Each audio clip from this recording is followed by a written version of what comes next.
There's something about walking alone at night that distorts reality.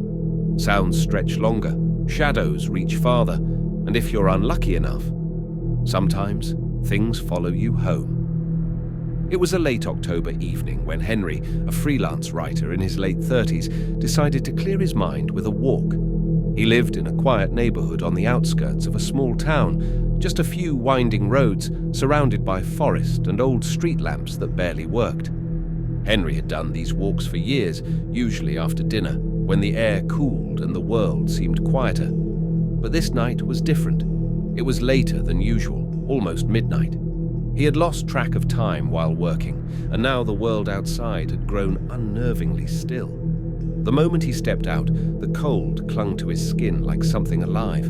The moon was full, hanging low and wide over the tops of the trees. He wrapped his jacket tighter and started down the narrow sidewalk. Gravel crunched beneath his boots, and his breath rose in little clouds. At first, it was like any other night. Crickets chirped in the distance. A dog barked from a few houses down. But about 10 minutes into the walk, something shifted. It began with the street lamps. One by one, they began to flicker and die behind him as if something were eating the light. He turned back, squinting into the darkness, but saw nothing. The wind picked up slightly, rustling the trees, but the air felt too still, too deliberate, like the world was holding its breath. Henry told himself it was nothing. Old wires, maybe. A city budget that never got around to fixing anything. He walked on. The houses began to thin out, giving way to stretches of woodland and unpaved road. He normally didn't go this far, but something tugged at him. A strange curiosity, or maybe a subconscious nudge that told him he wasn't meant to go home just yet. And then he saw it.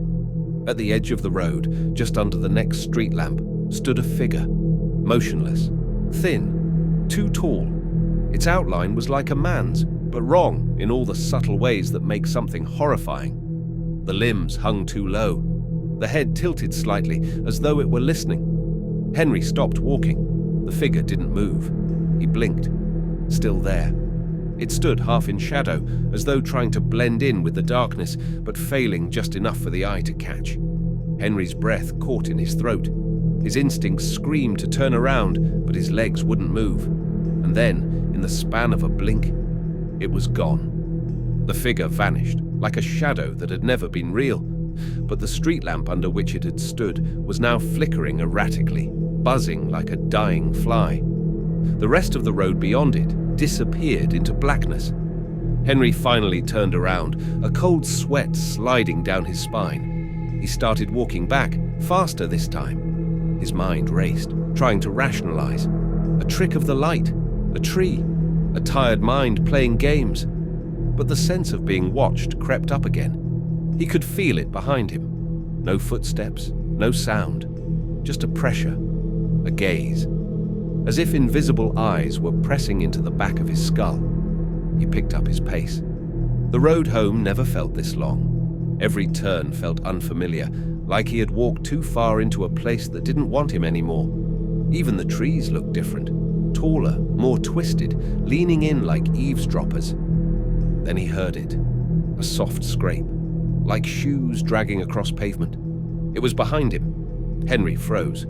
Slowly, he turned his head, eyes wide. Nothing. But when he resumed walking, the scrape followed. Stop. Silence. Walk. Scrape. It was copying him. Not footsteps, not boots or sneakers. Just that dragging, wet scrape. His heartbeat thundered in his chest now. The cold felt unbearable, like something trying to seep into his bones.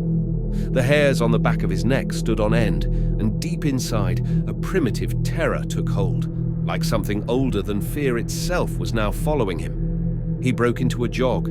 The scrape turned to a shuffling rush. Still, he didn't look back.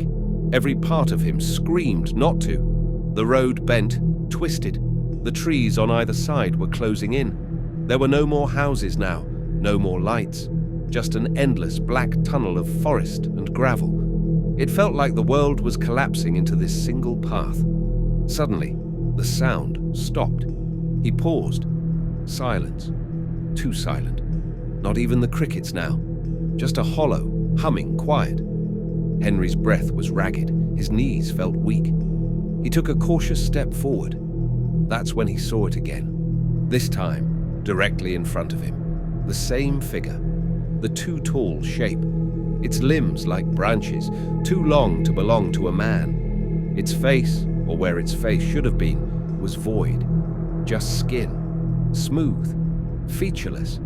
It stood less than 10 feet away, motionless. No breathing, no twitch, nothing. The only thing that moved was Henry, trembling, stepping backward, slow, deliberate. The creature didn't follow, but as soon as Henry turned his head to run, it was behind him again. He didn't hear it move. It just was. Closer now.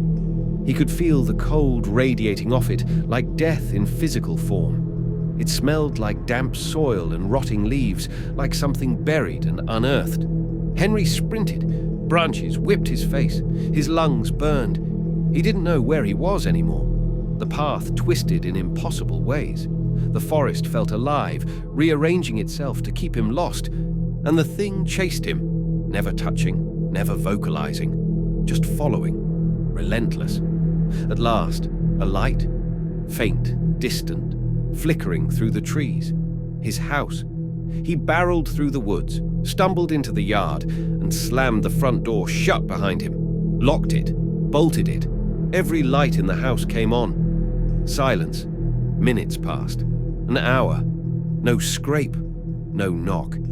He didn't sleep that night. Just sat by the window, staring out into the darkness, waiting for it to reappear. But it didn't.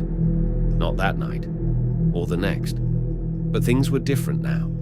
Every walk after that, he felt it. Not always visible, but there, watching, waiting. Sometimes he'd catch it in reflections, in windows, puddles, even his own glasses. That same tall, shapeless figure, standing still. It didn't need to chase him anymore. It had already won. The real horror wasn't that he saw something on the road that night. The horror was that it had followed him home, and it never left. Even now, months later, every night Henry hears the same soft scrape outside his window. Dragging, slow, patient, waiting.